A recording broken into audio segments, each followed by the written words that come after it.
এক বাটি পরিমাণ কোরবানির মাংস দিয়েই আজকে মজাদার একটা নাস্তা তৈরি করব। আসসালামু আলাইকুম, আমন্ত্রণ রইল আজকের রেসিপিটি দেখার জন্য। আশা করছি কাছে দূরে সবাই অনেক বেশি ভালো আছেন। তো বিকেলের নাস্তায় তো আমরা বিভিন্ন ধরনের রেসিপি করে থাকি। আজকে যেহেতু সবার ঘরেই এখন কোরবানির মাংস আছে, এজন্য মাংস দিয়েই কিন্তু একটা মজাদার রেসিপি তৈরি করে নেওয়া যায়। এজন্য আমি এক বাটি পরিমাণ মাংস ছোট পিস করে কেটে নিয়েছি। এখন এটাকে সেদ্ধ করে নেব বা রান্না করে নেব, তবে পেঁয়াজ ছাড়া। পেঁয়াজটা আমরা প্রথমে দেব না, পেঁয়াজ পরে দিয়ে এটা রান্না করতে হবে। আর এখানে 1 টেবিল চামচ পরিমাণ শুকনো মরিচের গুঁড়ো, 1 চা চামচ হলুদের গুঁড়ো, 1 টেবিল চামচ আদা রসুনের পেস্ট এবং 1 চা চামচ জিরে গুঁড়ো, এই 4টে মশলা দিয়েই আমরা এখন মাংসটাকে খুব ভালোভাবে মেখে নেব। এবং যতটুকু পানি দিলে মাংসগুলো খুব ভালোভাবে সিদ্ধ হয়ে যাবে, ঠিক ততটুকু পানি দিয়ে আর পরিমাণ মতো লবণও দিয়েছিলাম। ঢেকে রাখতে হবে এবং ঢেকে রাখার মাঝে মাঝে মাঝে আমি খুলে নেড়ে দিয়েছিলাম। এখানে দারচিনি টুকরো এবং এলাচের টুকরো দিয়ে দিলাম 2টো করে। তা এখন পানি পরিমাণ মতো দিয়ে ঢেকে রাখতে হবে এবং কিছুক্ষণ পরপর ঢাকনা খুলে খুলে আমি ঢেকে নিয়েছিলাম। তো আজকে নাস্তার ডো তৈরি করার জন্য এখানে 2 কাপ পরিমাণ আটা বা ময়দা নিয়ে নিতে হবে, 1 টেবিল চামচ পরিমাণ তেল, আধা চা চামচ পরিমাণ লবণ দিয়ে প্রথমে শুকনোভাবেই এভাবে মেখে নিতে হবে ডোটাকে তৈরি করার জন্য। তারপর অল্প অল্প পানি দিয়ে 2 কাপ আটার জন্য 1 কাপ পরিমাণ অল্প অল্প পানি বারে দিয়ে ডোটা তৈরি করে নিতে হবে। একবারে সম্পূর্ণ পানি দেওয়া যাবে না, তাহলে কিন্তু এই ডো অনেক বেশি নরম হয়ে যাবে। একটু শক্ত ধরনের ডোটাই তৈরি করে নিতে হবে। তো কিছুক্ষণ ভালোভাবে মথে নিয়ে রেস্টে রেখে দিতে হবে। আমি প্রায় আধা ঘন্টার মতো রেস্টে রেখে দিয়েছিলাম। খুব বেশি সময় রেস্টে রাখার কোনো দরকারই নেই। তো উপরে তেল মেখে নিয়ে আমি ঢেকে রাখবো। তো আমাদের যে পুরটা, সে পুরের মাংসটাও কিন্তু খুব ভালোভাবে সিদ্ধ হয়ে গিয়েছে। প্রায় আধা ঘন্টা সময় নিয়েছে এই মাংসটা সিদ্ধ হতে বা রান্না হতে। পানিটাও শুকিয়ে আসছে। এখন সম্পূর্ণ পানিটা শুকিয়ে নিতে হবে। এভাবে করে জাল করে আরও কিছুক্ষণ জাল করে সম্পূর্ণ পানিটাই শুকিয়ে নিতে হবে এবং দেখতে হবে মাংসগুলো ভালোভাবে সিদ্ধ হয়েছে কিনা। যদি ভালোভাবে কুক না হয় তাহলে কিন্তু আর একটু গরম পানি দিয়ে মাংসগুলোকে ভালোভাবে কুক করে নিতে হবে। যেহেতু গরুর মাংস, এটা কিন্তু রান্না হতে বা কুক হতে একটু সময় নেয়। আর যদি প্রেসার কুকারে চান তাহলে তাও কিন্তু এভাবে করে রান্না করে নিতে পারেন প্রেসার কুকারে। তো নামিয়ে ঠান্ডা করে নেওয়ার পর মাংসগুলোকে একটা হামানদিস্তার সাহায্যে আমি এভাবে করে থেতলে নিব। আর তাতেই কিন্তু আজকের নাস্তার যে পুরটা অনেক মজাদার করে তৈরি করে নেওয়া যাবে। তো এই কাজটা কিন্তু অবশ্যই করে নিতে পারেন, করে নিতে হবে। চাইলে কিন্তু এটা পাটাপুতোর মধ্যেও করে নিতে পারেন, তবে মিক্সার জারে করে কিন্তু কাবাবের মতো করে মিক্স করা যাবে না। এটা অল্প অল্প ভাঙা ভাঙা থাকবে, কিন্তু পুরোপুরি কাবাবের মতো মিহি থাকবে না। তো এখন এভাবে করে রেখে দেব সবগুলো মাংস খুব ভালোভাবে তেঁতুলে নেওয়ার পর। তো 1 কাপ পরিমাণ পেঁয়াজ আমি তেলে ভেজে নেব। পেঁয়াজ এবং কাঁচামরিচটা তেলে ভেজে নেওয়ার পর এখানে খুব বেশি মশলা দেব না, যেহেতু আমরা মাংসে কিন্তু মশলা সব ধরনের মশলাই ব্যবহার করেছি। এখানে শুধু কাবাব মশলাটা আমি সবার শেষে দিয়ে দেব। তো পেঁয়াজটা কিছুটা সময় নেড়ে নিতে হবে এবং পেঁয়াজটা একেবারে লাল করে ভেজে নেওয়ার কোনো দরকার নেই। চাইলে কিন্তু এই পর্যায়ে গাজর, ক্যাপসিকাম কিংবা পেঁপে কুচিও দিয়ে দিতে পারেন, অর্থাৎ যে কোনো সবজি দিয়ে, বিফ দিয়েও এই নাস্তাটা তৈরি করে নেওয়া যেতে পারে। তো আমি আজকে পেঁয়াজ একটু বেশি পরিমাণ দিয়েই নাস্তার পুরেরটা তৈরি করে নেব। তো পেঁয়াজটা ভেজে নেওয়ার পর, পেঁয়াজ এবং কাঁচামরিচ ভেজে নেওয়ার পর আমাদের থেতলে নেওয়া মাংসটাও দিয়ে দেব।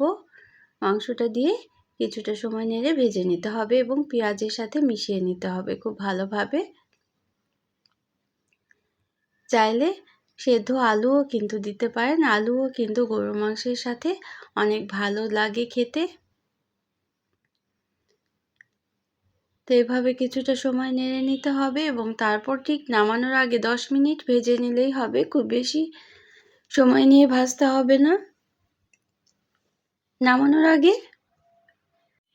1 টেবিল চামচ পরিমাণ কাবাব মশলা দিয়ে দিতে পারেন। কাবাব মশলা যদি ঘরে না থাকে তাহলে গরম মশলা গুঁড়োটাও দিয়ে দিতে পারেন, তবে অবশ্যই কিন্তু গরম মশলা গুঁড়োটা দিতেই হবে, যেহেতু আমরা মাংস, এজন্য কিন্তু মশলাটা না দিলে ভালো লাগবে না খেতে।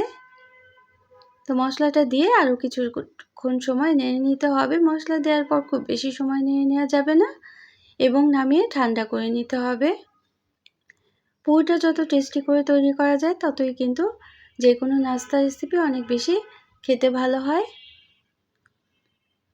তো এ পর্যন্ত যারা দেখলেন, একটা লাইক দিতে ভুলে গিয়েছেন, অবশ্যই একটা লাইক দিয়ে দিতে পারেন, প্রয়োজনে কমেন্ট করতে পারেন এবং শেয়ার করতে পারেন ফ্রেন্ডস অ্যান্ড ফ্যামিলির সাথে। আর যারা প্রথম ভিজিট করছেন তারা চাইলে চ্যানেলটিকে সাবস্ক্রাইব করে বেল বাটনটাকে একটা প্রেস করে রাখতে পারেন, তাহলে নোটিফিকেশন পেয়ে পরবর্তী রেসিপিগুলো দেখে নিতে পারবেন। তো পুরোটা এভাবে করে নামিয়ে ঠান্ডা করে নেব এবং আমরা যে ডোটা তৈরি করেছি সেখান থেকে রুটি তৈরি করে নেব।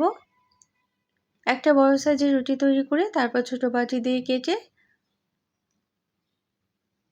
পিঠাটা তৈরি করার জন্য তৈরি করে নেব। তো আপনারা চাইলে কিন্তু ছোট ছোট রুটি তৈরি করেও পিঠাগুলো তৈরি করে নিতে পারেন, অর্থাৎ যে কোনো শেপে যে কোনোভাবেই কিন্তু এই পিঠাটা, অথবা বাটির মতো হাতে তৈরি করে নিয়ে তার মধ্যে পুর ভরেও তৈরি করা নিয়ে যেতে পারে। তো আমার কাছে এটাই সহজ লেগেছে। আর রুটিটা হবে খুব বেশি পাতলাও না, খুব বেশি মোটাও না, ঠিক মাঝারি ধরনের থিকনেসের একটা রুটি তৈরি করে নিতে হবে। তারপর আমার ঘরে এই সাইজের বাটি ছিল, ছোট সাইজের বাটি দিয়ে তৈরি করলে ছোট হবে পিঠাগুলো, এবং বড় সাইজের বাটি দিয়ে তৈরি করলে পিঠাগুলো কিন্তু বড় হয়ে যাবে, বড় বড় করে তৈরি হবে। তো এখন ঠান্ডা করে নেওয়ার পর পুরটা আমরা এক একটা ছোট ছোট রুটির মধ্যে দিয়ে দেব। যতটুকু দিলে মুখটা খুব ভালোভাবে বন্ধ করা যায়, সিল করা যায়, ঠিক ততটুকুই দিতে হবে। খুব কম দিলে কিন্তু খেতে ভালো লাগবে না, আবার খুব বেশি দিলে সিল করা যাবে না। আবার রুটিটাও কিন্তু যদি খুব বেশি পাতলা করে তৈরি করা হয় তাহলে ছিঁড়ে যেতে পারে, এবং খুব মোটা করে তৈরি করলে আবার খেতে ভালো লাগে না। এজন্য মাঝারি ধরনের থিকনেসের একটা রুটি তৈরি করে নিয়ে তারপর পুর ভরে এভাবে করে আটকে দিতে হবে, এবং সবগুলো এভাবে করে আমি আটকে দিয়েছিলাম। আজকে সবগুলো পিঠে এভাবে করে আমি তৈরি করে নিয়েছিলাম। চাইলে অন্যভাবেও কিন্তু তৈরি করে নেওয়া যেতে পারে, 4 কোণা শেপের কিংবা 3 কোণা শেপের। যেভাবেই আমরা শেপ দেই না কেন এই পিঠার, খেতে কিন্তু অনেক বেশি সুস্বাদু হয়ে যায়। বিকেলের নাস্তায় কিংবা বাচ্চাদের টিফিনে এভাবে করে তৈরি করে রাখতেই পারেন। গরুর মাংস দিয়ে তৈরি করেছি, তাতে কি হয়েছে, কিন্তু আমরা কোনো চর্বি দেইনি মাংসের সাথে, এজন্য কিন্তু এটা যে কোনো সময়ই গরম করে খাওয়া যেতে পারে। হালকা সেকে নিয়ে আমি ফ্রিজে নর্মাল পোর্শনে রেখে দিয়েছিলাম, এবং তারপর ভেজে যে কোনো সময় অতিথি আপ্যায়নে কিংবা বিকেলের নাস্তায় ভেজে খেয়ে নিতে পারবেন, ঠিক এভাবে করে ভেজে নিলে। তো এতটা সময় যারা সাথে থাকলেন সবার জন্য রইল অনেক অনেক ভালোবাসা, অনেক অনেক শুভকামনা। যারা প্রতিদিন কমেন্ট করছেন তাদের জন্য রইল অনেক অনেক শুভকামনা। এবং তা আমরা যে কোনো পিঠা কিন্তু ভাজতেই পারি। ডুবো তেলে আমি আজকে ভেজে নিচ্ছি। এই পিঠাটা অবশ্যই ডুবো তেলেই ভাজতে হবে, এবং তাতেই কিন্তু অনেক মুচমুচে হয়ে যাবে।